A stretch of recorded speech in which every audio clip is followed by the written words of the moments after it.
Hi, you're listening to It Happened to Me, a rare disease and medical challenges podcast. The mission of our podcast is to support you, our listeners, and to create community as you confront the toughest challenges in life. All of us will experience health hardships. The real question is how we adapt. That's the focus of It Happened to Me, which wants to help you overcome limitations and live a full and satisfying life. Drawing on their own health challenges, co-hosts Kathy Gildenhorn and Beth Glassman interview guests who share stories and research to help you succeed in the face of difficult health obstacles. It happened to me. I'm not alone, and neither are you. Last episode, we chatted with Matt Goldstein, who is the CEO of JScreen, which is a genetic screening and educational program out of Emory University that offers comprehensive at-home testing. Joining us today is his lovely wife, Myra Sacks. Myra and Matt are the parents of Havi, who passed away from Tay-Sachs disease in 2021. And Myra, I want to extend our deepest sympathy. Absolutely. Thank you. Myra is a writer, a coach, and an activist. She and Matt live in Massachusetts with their second daughter, Kaya, and their son, Ezra. In the wake of their first daughter, Havi's death, Myra Sack wrote 57 Fridays, which is a memoir written to escort its readers through life's most painful realities, to show us the beauty and fullness that can be ours simply by learning to coexist with grief. Myra graduated with a BA in government and All-American honors in 2010 from Dartmouth College, where she captained the women's varsity soccer team. She earned a postgraduate Lombard Fellowship in Grenada, Nicaragua, with Soccer Without Borders. Following her lifelong passion for sports and social justice, Myra joined Squash Busters, Inc. in Boston in 2013, serving as their chief programming and strategy officer. Myra has an MBA in social impact from Boston University and is trained as a certified compassionate bereavement care provider. She served on the board of the Courageous Parent Network and is the founder of Emotion, Inc., a nonprofit program with a mission to ensure community as a right for all grieving people. Thank you, Myra, for joining us today on It Happened to Me. First, Myra, we do want to extend our deepest condolences on losing your daughter, Havi. In this episode, we want to honor Havi's memory by educating our audience about Tay-Sachs disease. We also want to talk about your memoir, 57 Fridays, and importantly, about learning to coexist with grief. For those who don't know about Tay-Sachs, Myra, can you please explain what the disease is and how it affects individuals who have it? Yes, of course. And thank you, Kathy and Beth, for having me. It's an honor. Tay-Sachs is a neurodegenerative disease that quite frankly destroys everything. So it's true what you might Google about the disease. People can't talk, they can't see, they can't hear, they become paralyzed, they get seizures. And Havi had what's called infantile Tay-Sachs disease, which affects infants and typically has a lifespan of about 2 to 4 years.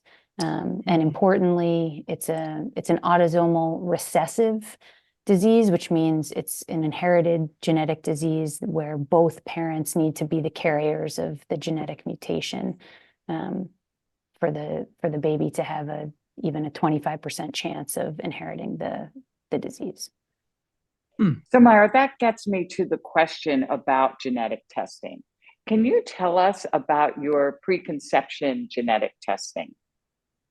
Yeah, of course. So I actually was in my evening program in business school at Boston University at the time, and I was sitting in one of my late night classes when I received a call from my doctor's office that it was a nurse calling to share that I was a carrier for Tay-Sachs disease and actually 2 or 3 other horrific genetic diseases. And this was carrier screening that I had undergone before I was pregnant or before Matt and I were even really talking about when we would get pregnant. It was just part of what it meant to grow up as an Ashkenazi Jew, knowing that we needed to do our preconception genetic testing, and that was actually a privilege, that all the work that had been done in previous generations to ensure that this wouldn't happen. And so I got the call, learned that I was a carrier, and that the appropriate next step was for Matt, my husband, to be tested. And so he was, and he was determined not to be a carrier. And so we were then told by his physician that we were in the clear, and that we could try and start to build a family if and when we chose to. And tragically, what we learned years later was that Matt's ordering physician had, in fact, just made an error and ordered the wrong confirmatory test for Matt. Oh, no. And so Oh, he no. was, so he was misreported as not a carrier when in fact he was a carrier. Does that happen frequently? Um, Is that not. rare or? I would like to think it doesn't, although the our situation was cause for a fairly significant, albeit fairly simple actually, adjustment that the hospital system made to ensure that this would never happen again. So it was simply a technical update that was made as a result of Javi's life and death. So I hope this won't happen again, is what you're Correct. saying. Right. They made Correct. a change and that false reporting. So you, in fact, were a carrier, and your husband, in fact, is a carrier, which is how Havi got inherited from both parents, how she got Tay-Sachs. Correct. And I was actually, I was 11 weeks pregnant with our second daughter, Kaya, when we received Javi's diagnosis. And so in the morning I was in with our neurologist, getting Javi's diagnosis. And in the afternoon, I was in high-risk OB getting a chorionic villus sampling of the fetus to ensure that the fetus was in fact not affected. So. And that is a test that is foolproof, that the results are indeed accurate. You knew that she was. Yes, exactly. That she would not also succumb to Tay-Sachs. Yeah, correct. Oh, boy, that must have been a relief. Yes. So, how was Javi's health when she was born? You're married to a doctor, and you both seem to be very involved parents. Did you notice anything to be different? No, I mean, we were first-time parents, and obviously I'm biased, but Javi was gorgeous when she was born. She was healthy and strong, and really she lifted her head, and when she was born, and looked at me with her big hazel green eyes, and the nurse at the time said, she'd actually never seen anything like it. And so the first year of her life was maybe typical of first-time parents. It was exhausting, and there were moments of incredible joy and moments of frustration and anxiety and bliss and all the things. And we were really trying to keep our type A tendencies at bay when, Javi wasn't sort of meeting some of the milestones, but there was nothing that until she turned 1 year where we we were overly concerned. It was at 1 year when she got the developmental delay diagnosis from the pediatrician, and that's what kicked off the sort of diagnostic odyssey, which resulted in the fatal Tay-Sachs. And how did you and Matthew cope with the shock and the emotional impact of Havi's Tay-Sachs diagnosis? I don't know. Is the short answer, and then there's a longer an honest answer. No, and then there's a longer answer, which is that we really were on this 3-month diagnostic odyssey. So she turned 1, we got a developmental delay diagnosis, and then we got a cerebral palsy diagnosis. Oh no! And so we had been catapulted onto this new pathway of parenthood, and I had made sense of some world in which Havi would need a lot of extra support, and I just wasn't sure what it would look like, but I was sure she'd be here. For instance, right now, I'm 35 years old, and I assumed she'd be 5, turning 6 this coming fall. And so when we learned that Tay-Sachs was her diagnosis, and words like fatal and terminal became a part of her future and our future, I was incapacitated. But then very quickly, and I think because time really started to collapse on itself, our time with her would be so short, incomprehensibly short, that I started operating maybe from a different plane with all of the kind of motherly energy and strength that I could muster on kind of hyper speed, hyper depth, hyper clarity.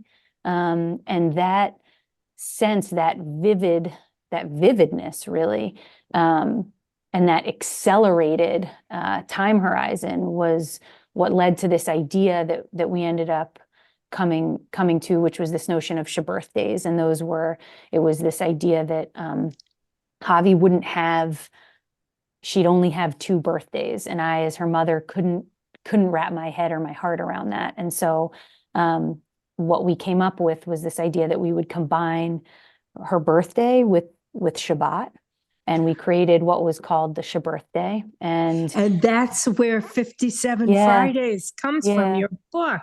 Yeah. Wow. Yeah. Did you start writing the book and come up with this concept during Havi's journey, or was it after her passing that you decided to write the book? Tell us something about your odyssey, your journey. Yeah. Once we came up with the idea of a birthday, we just organically ended up starting to write to her. So every Friday after we would have her birthday and we'd put her to bed, one of us, we'd alternate every week, would write to her and would start Dear Beauty. And we would write about the week, about our feelings, and we would share those entries really with just our closest family and friends, and they're what got us from kind of one week to the next. And so 57 Fridays came out of those initial journal entries. And then after Havi died, I couldn't stop writing, and so I continued to write to her every day. And now the memoir is sort of the most embodied version of what I think it means to be a grieving person who deserves a community who shows up for them. How touching, how totally meaningful it is. And what does the book attempt to do for the reader? And then what did writing the book do for you and for Matthew? Yeah, the book really attempts to give the reader a different way of being. And that reader could be a grieving person, or it could be a person who's trying to show up for a griever. It could be someone who has had the good fortune of not experiencing a tragic loss yet, and someone who wants new language and wants a different perspective and appreciation for what grief can feel like and be. It's an attempt to show a new way of showing up for people in our lives that's sacred and not scary, that's authentic and not superficial. And hopefully it can be a guide for others. Oh, it's beautiful. Now, do your children understand what the book is, and have they ever read any of the entries, or have you read any of the entries to them that you felt they could handle? Not yet. Kaya is 3.5 and Ezra's. I thought they were a little yeah, older. no, Gotcha. Ezra's just about 18 months, but It's they're a bit like early. no, it's a really beautiful question, because they especially Kaya talks about Havi a lot. There's photos of Havi everywhere. She's incredibly integrated into our lives.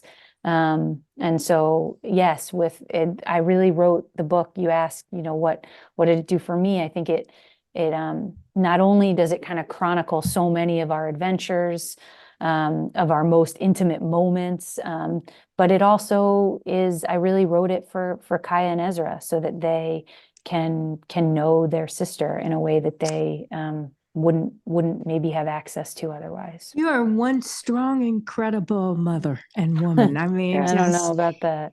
I would say, I mean, unbelievable. Myra, listening to the discussion of the Friday entries, I have to say, I mean, I'm a little weepy. I'll be honest with you. This is really a beautiful way to chronicle a life and to remember someone who was important to you, and original. I've never heard of it before, and again, I'm dabbing my eyes for those of you who are listening.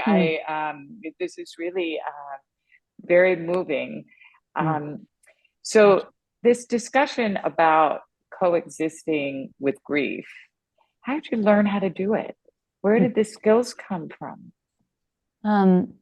Much of it is, I think some of it comes from the way I grew up, my parents, and the kitchen table education that was all about like being with hard things, being real, being connected to community, not shying away from hard, heavy things, and from like loving fully. There's no one more loving, more generous than both of my parents. And then secondly, Dr. Joanne Cacciatore, who was our grief therapist, who really gave us the language that I came to just become totally immersed in.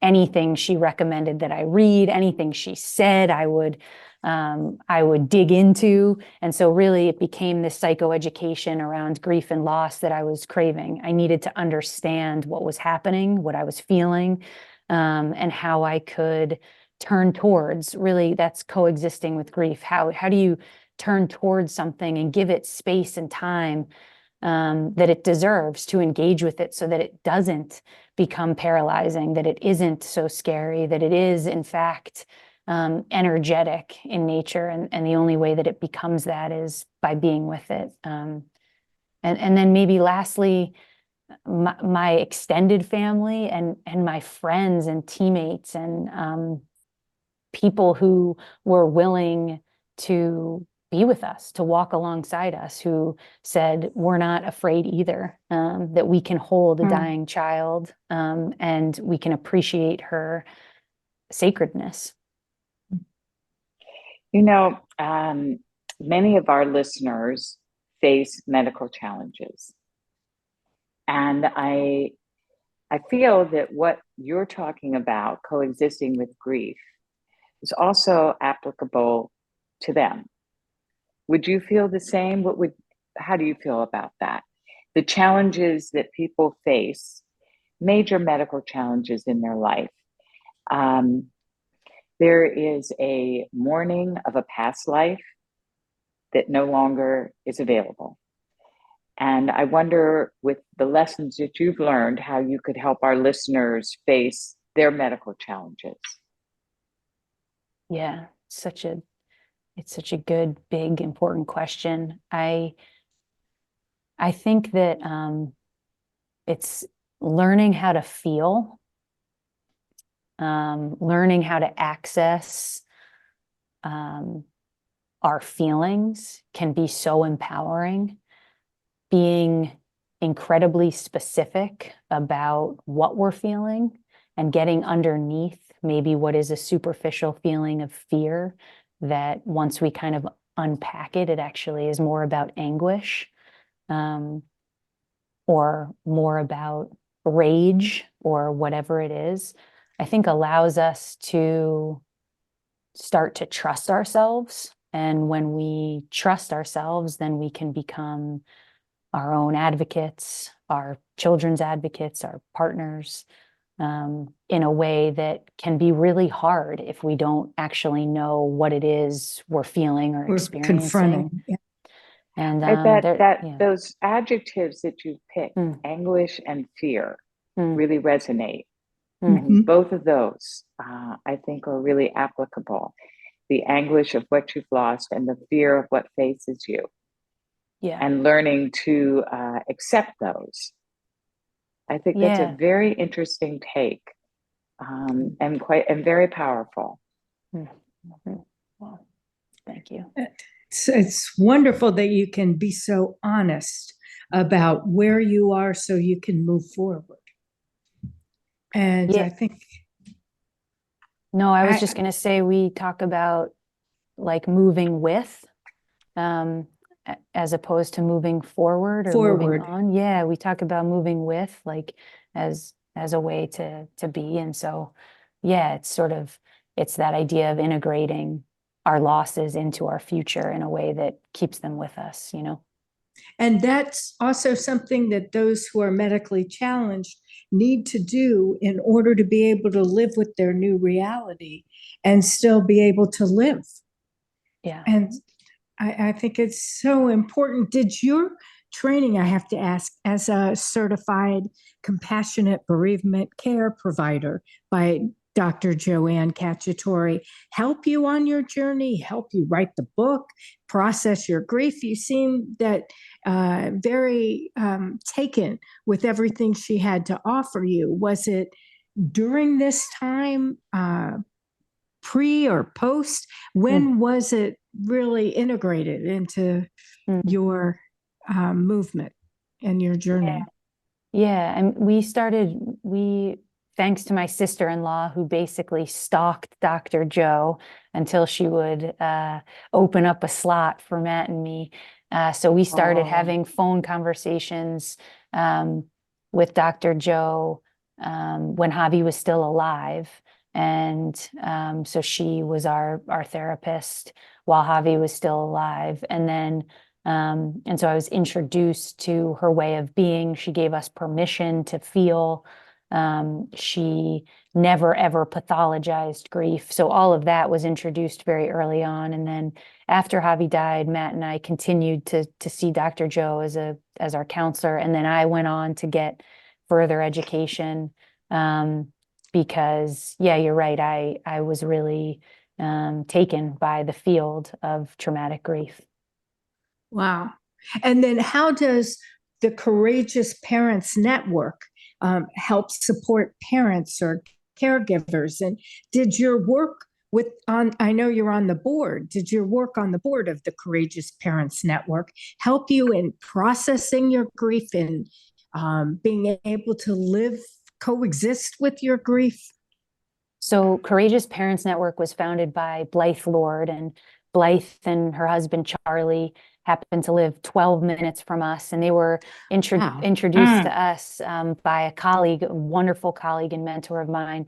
Blythe and Charlie lost their middle daughter, Cameron, to Tay-Sachs disease 22 years ago. No. And so we were introduced to Blythe and Charlie actually just sort of a week after Javi's diagnosis. And so they have become family, a lifeline, all of the things. And then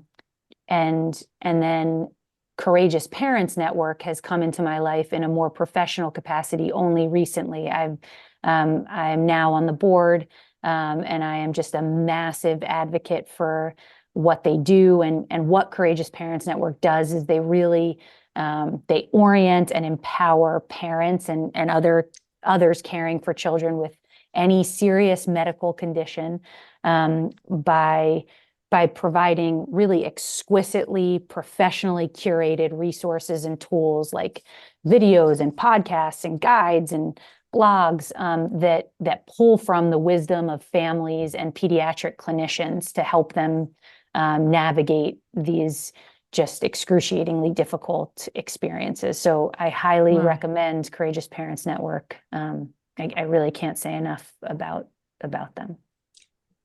Now, you're an extremely busy person. You also started Emotion, which is a nonprofit organization. Can you tell us about that?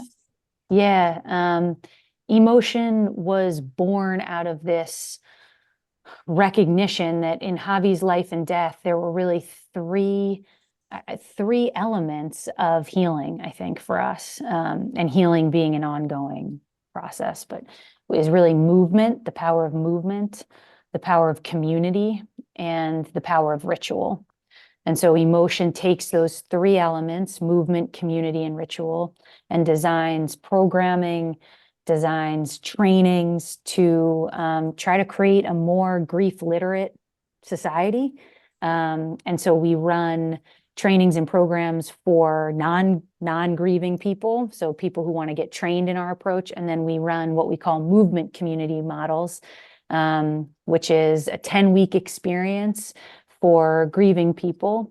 And it gives them a chance to get to know a community of grievers, not in a traditional kind of group therapy way, but actually using running or walking or swimming as the aerobic exercise with these kind of gently guided grief rituals and practices that help them move with the experience. So it's new. Wow. It's only a year old.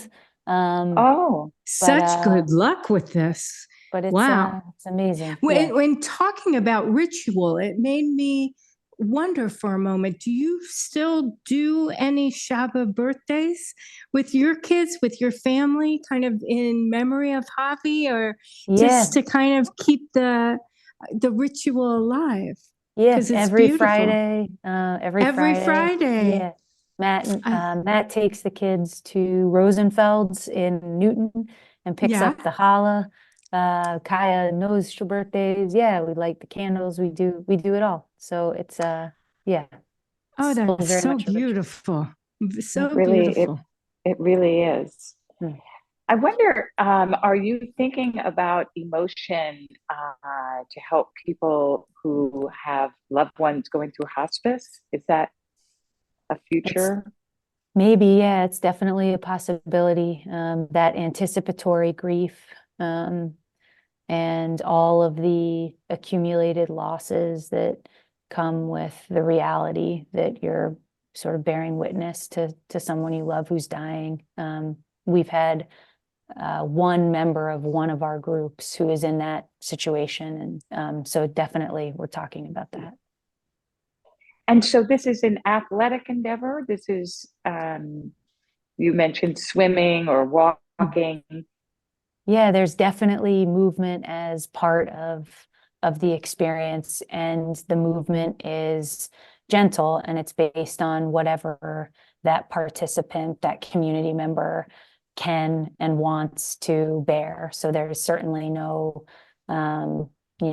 it's not meant to be overly stressful or severe in any kind of way. But movement is so regulating. And so we use it as a tool for regulation when we're trying to be with really hard things. Well, it sounds like a wonderful program, and I wish you very good luck with it. Thank you. Thank you.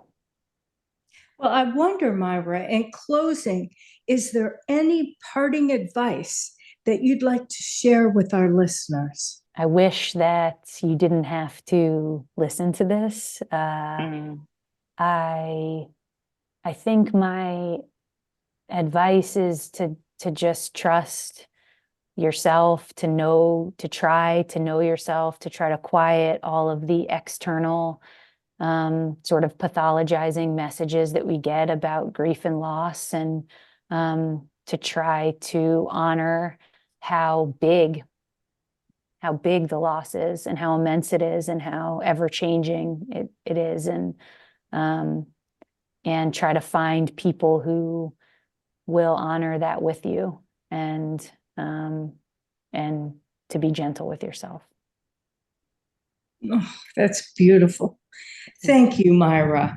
Thank you for opening up about your family story and sharing with us about Havi and about your book, because I think that 57 Fridays is such a beautiful, beautiful testament to your love for Havi, your love for family, and the importance of ritual in the entire process of traveling on a journey such as you and your family have been on.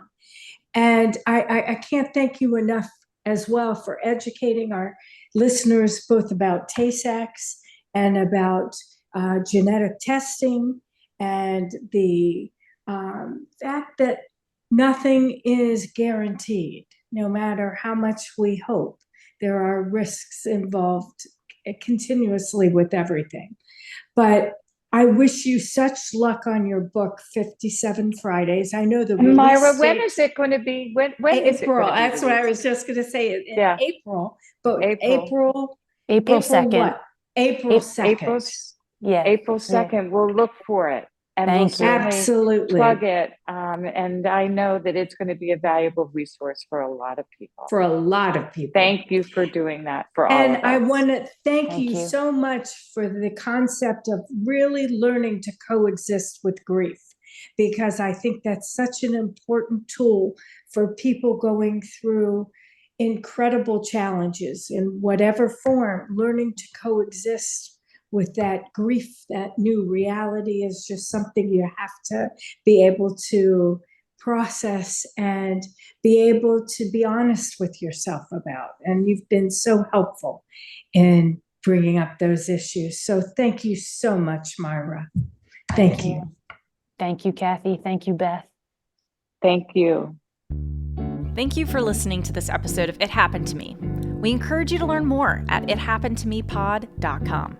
Please use the contact form on our website to submit your guest suggestions, comments, questions, ideas, and feedback for the show. You can also email us directly at ithappenedtomepod@gmail.com. We would really appreciate it if you can leave us a 5-star rating and review on your podcast app like Apple or Spotify.